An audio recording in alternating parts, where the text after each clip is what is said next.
This man stuffing cash into a plastic bag is the second most powerful man in African football. This referee taking $600 was due to be officiating at the World Cup this month. These are just a few clips of hours of secret filming gathered over the past 2 years by controversial Ghanaian journalist Anas Aremeyo Anas. When this story comes, there's going to be a lot of trouble. His footage, exclusive to BBC Africa Eye, appears to show dozens of referees taking cash before games in both domestic and international tournaments, and top officials also taking gifts. Ghanaians have been waiting for this investigation to blow for weeks. Why the tension is so high? It's football and it's Ghana, and the people have cried for far too long.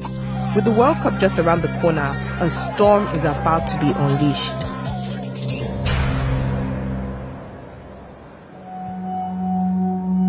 The scale of Anas's investigation is huge. Over 100 football officials and their bosses took cash from undercover reporters, and over 150 separate payments in total. These money transfers occurred before Ghanaian Premier League, Champions League, and major international games. Anas has never revealed his true identity.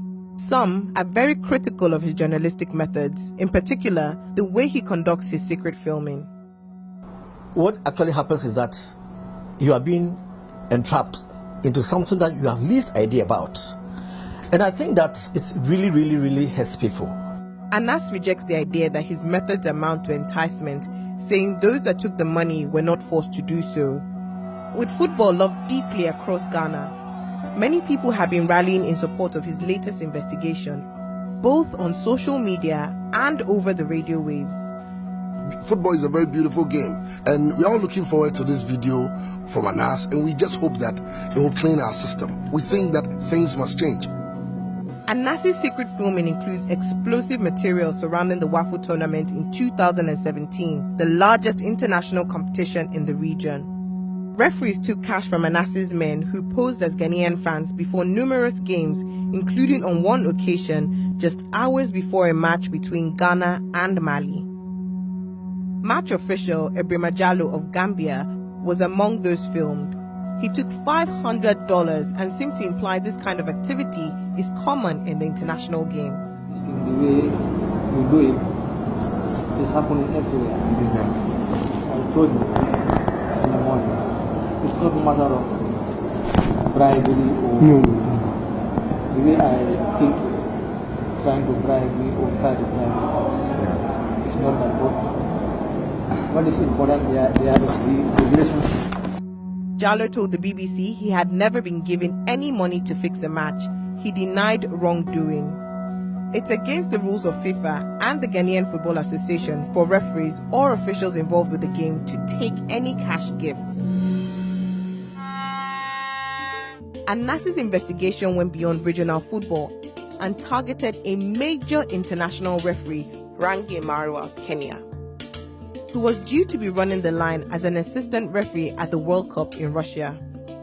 He was approached by an undercover journalist posing as a Ghanaian football official during the African Nations Championship. Marwa, sitting in a hotel room, took $600 in cash.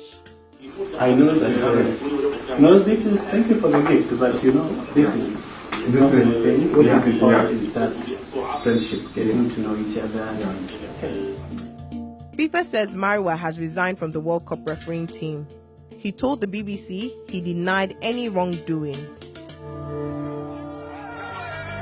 Ultimately, the hundreds of dollars given to referees was relatively small compared with what Anas's undercover team handed to the most important official they targeted, Kwesi Nyantakyi, the president of Ghanaian football and a major figure in football in Africa, took a gift of $65,000 from Anas's reporters, believing they were meeting to discuss the prospects of a sponsorship deal.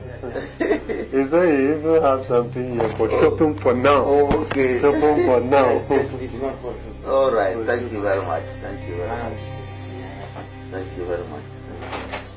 Nyantakyi sits on FIFA's council and was appointed by the executive committee, one of the highest bodies in football. It is against the rules of FIFA to take